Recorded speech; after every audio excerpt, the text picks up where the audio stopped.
हिंदी भाषा ज्ञान में आप सभी का स्वागत है। आज की कक्षा में हम भाषा अभ्यास के अंतर्गत पाठ 8 किस्से कहावतों की दुनिया नामक पाठ का अध्ययन करेंगे। बच्चों, इस पाठ के माध्यम से आपको जो सामान्य व्याकरण बोध कराया जाएगा उसकी चर्चा आज की कक्षा में की जाएगी।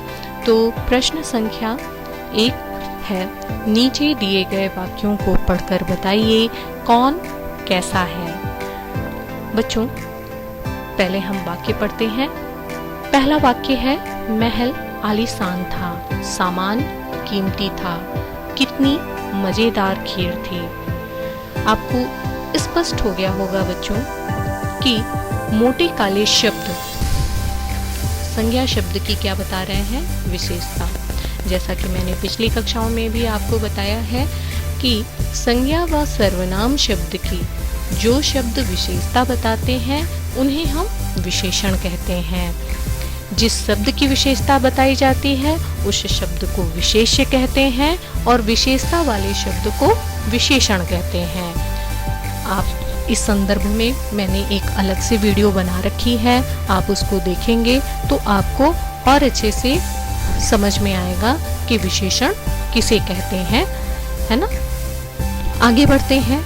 अब आपको करना क्या है बच्चों, प्रश्न शब्द है। प्रश्न शब्द जो है महल, सामान, खीर, वो कैसे शब्द हैं, विशेष शब्द। यानी इन शब्दों की हमें क्या ढूंढनी है, विशेषता। तो महल की विशेषता क्या हो सकती है, आलीशान, है ना, या फिर सुंदर। सामान कीमती, है ना। खीर स्वादिष्ट या मजेदार, कुछ भी, है ना। तो स्पष्ट हो गया होगा बच्चों कि विशेषण और विशेष्य किसे कहते हैं। इसी क्रम में हम आगे बढ़ते हैं। अगला प्रश्न है, नीचे दिए गए शब्दों की आप क्या विशेषता बताएंगे, लिखिए। बच्चों, इस प्रश्न में आपको विशेषण शब्द दे रखे हैं। जो प्रश्न शब्द है वो क्या है, किसी शब्द की, किसी संज्ञा या सर्वनाम शब्द की विशेषता है। आपको विशेष्य ढूंढना है। विशेषण दे रखा है, हमें ढूंढना क्या है, विशेष्य। तो मजेदार क्या हो सकती है बच्चों, खीर। दयालु राजा, सफेद बगुला, चालाक चोर। बच्चों, आप यहाँ पर स्वतंत्र हैं, आप खुद से भी यहाँ पर विशेष शब्द ढूंढ सकते हैं। मैंने पाठ के आधार पर आपको बताया है ना। आपको ध्यान देना है कि यदि प्रश्न में दिया गया है कि पाठ के आधार पर विशेषण शब्द या विशेष शब्द बताइए, तो आपको पाठ में दिए गए ही विशेषण और विशेष शब्द को ढूंढकर लिखना है। अन्यथा आप स्वतंत्र हैं, आप खुद से भी लिख सकते हैं, है ना। आगे बढ़ते हैं। अगला है, नीचे दिए गए विशेषण शब्दों के लिए 2-2 विशेष शब्द लिखिए। सुंदर के लिए हमें 2 विशेष शब्द ढूंढकर लिखना है। तो सुंदर क्या हो सकता है, फूल, महल, लड़की, है ना।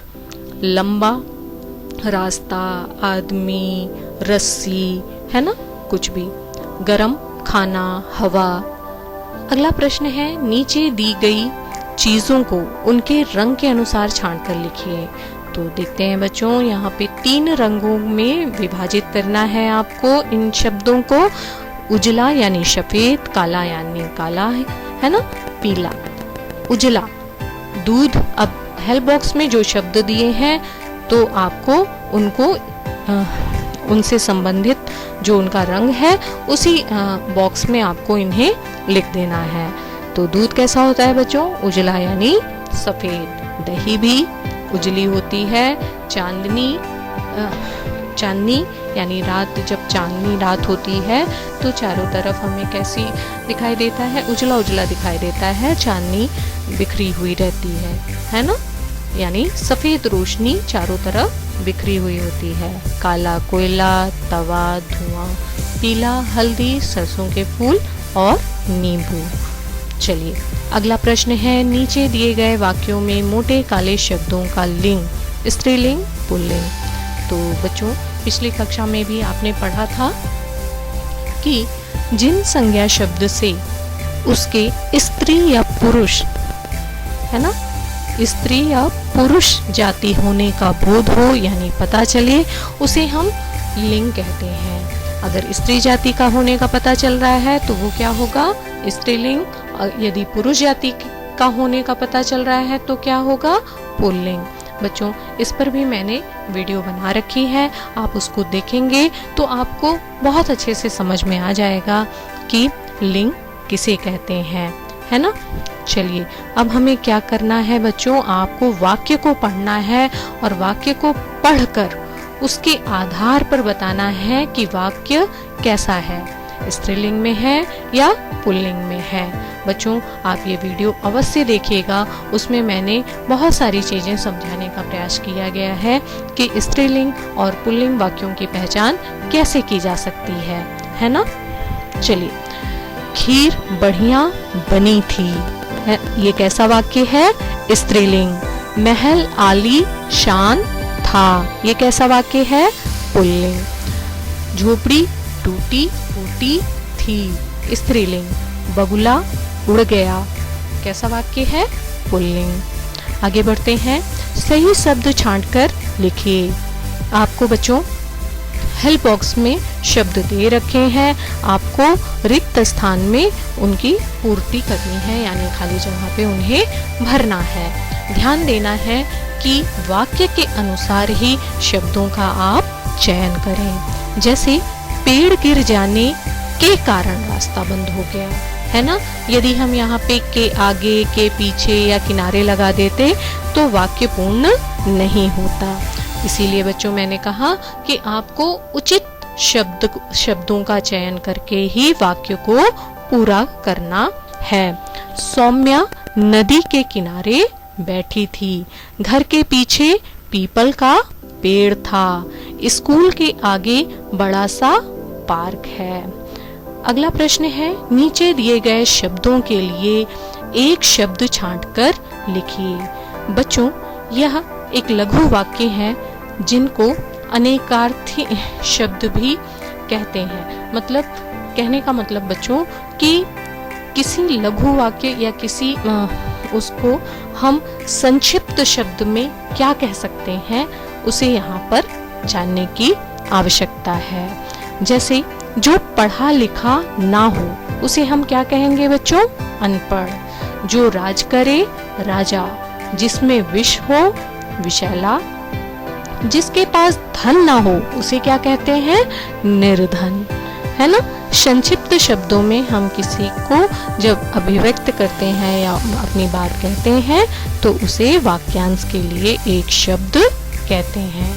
अगला प्रश्न है, नीचे दिए गए वाक्यों में संज्ञा सर्वनाम व क्रिया शब्द छांटकर लिखिए। बच्चों, छोटे छोटे लघु वाक्य दिए हैं, आपको इन्हीं वाक्यों में से संज्ञा शब्द छांटना है, सर्वनाम शब्द छांटना है और क्रिया शब्द छांटना है। संज्ञा जिसे किसी नाम का बोध हो, चाहे वह वस्तु हो चाहे वह कोई स्थान हो, है ना। किसी व्यक्ति वस्तु स्थान के नाम को क्या कहते हैं, संज्ञा। और उनके स्थान पर प्रयोग होने वाले शब्दों को क्या कहते हैं, सर्वनाम। और संज्ञा शब्द से किसी कार्य के होने या करने का बोध हो रहा है तो वो क्या होता है बच्चों, क्रिया, है ना। जिस शब्द से किसी कार्य के होने और करने का बोध हो उसे क्या कहेंगे, क्रिया। अब हम इसको हल करते हैं।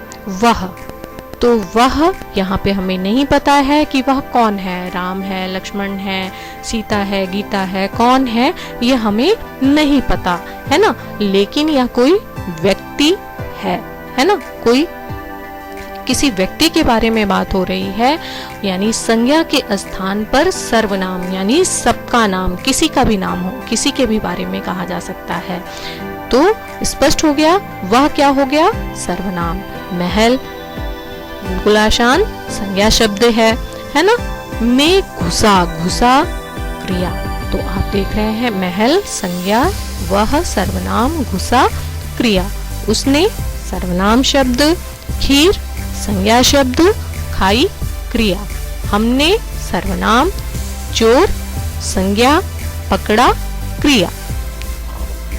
आगे बढ़ते हैं।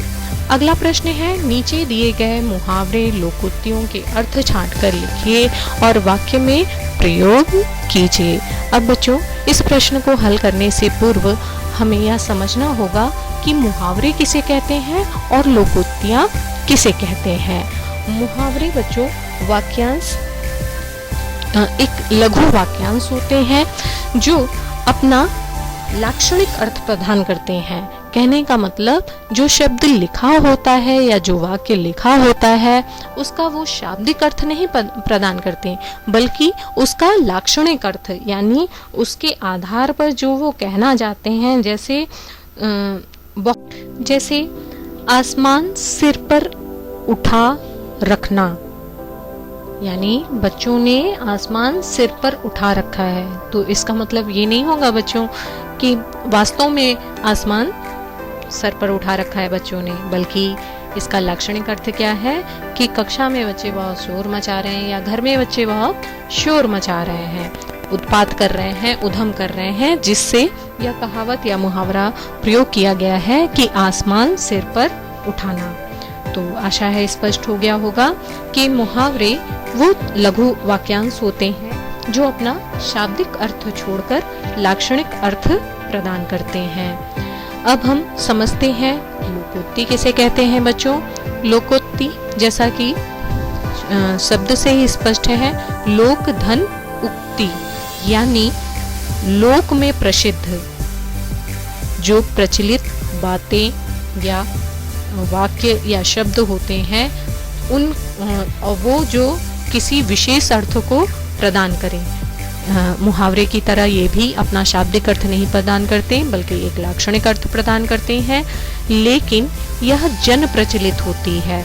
जन जन में यानी लोक में प्रचलित ऐसी बात या ऐसे शब्द या ऐसे लघु वाक्य होते हैं जो लोकोक्ति हो जाती हैं। अब इसको समझने के लिए जैसे अब पछताए होत क्या जब चिड़िया चुग गई खेत, इसका अर्थ है कि अवसर बीत जाने पर पछतावा बेकार होता है। जैसे आम के आम गुठलियों के दाम, है ना। इस तरह के आप लोकोक्तियाँ सुना है, आपने सुनी होंगी। तो ये अपना विशेष अर्थ प्रदान करती हैं, अपने शाब्दिक अर्थ को प्रदान नहीं करती हैं। अब हम यहाँ पर जान लेंगे बच्चों कि दोनों में अंतर क्या है। लोकोक्ति बच्चों एक पूरा वाक्य होता है, जबकि मुहावरा एक वाक्यांश होता है ना। और दोनों के बीच में एक अंतर और है बच्चों कि मुहावरे का प्रयोग वाक्य के बीच में किया जाता है, जबकि लोकोक्ति का प्रयोग किसी कथन के बाद में प्रयोग किया जाता है। अब हम प्रश्न में दिए गए मुहावरे व लोकोक्तियों को हल करेंगे। तो पहला है आपका एड़ी चोटी का जोर लगाना। इसका अर्थ है बहुत परिश्रम करना। अब इससे आपको वाक्य क्या प्रयोग करना है बच्चों। आप वाक्य प्रयोग करने के लिए स्वतंत्र हैं, आप खुद से भी वाक्य बना सकते हैं। यहाँ पे मैंने बनाया है, राम ने परीक्षा के लिए एड़ी चोटी का जोर लगा दिया, यानी उसने परीक्षा के लिए अपने बहुत परिश्रम किया। काला अक्षर भैंस बराबर, यानी अनपढ़ होना। पीठ थपथपाना, यानी शाबाशी देना। बच्चों यहाँ पे जो मैंने वाक्य प्रयोग किया है आप उसके लिए बाध्य नहीं है, आप खुद से भी वाक्य प्रयोग कर सकते हैं। अब अगला प्रश्न है बच्चों, आपकी पाठ्य पुस्तिका में एक चित्र कथा दे रखी है। चित्र के आधार पर आपको चित्र में देखना है और चित्र में जो दे रखा है उसके आधार पर खाली जगह पर आपको वाक्य भरने हैं। तो ये आप खुद से करेंगे, आप चित्र को देखकर उसके आधार पर उसकी पटकथा को पूरा करेंगे।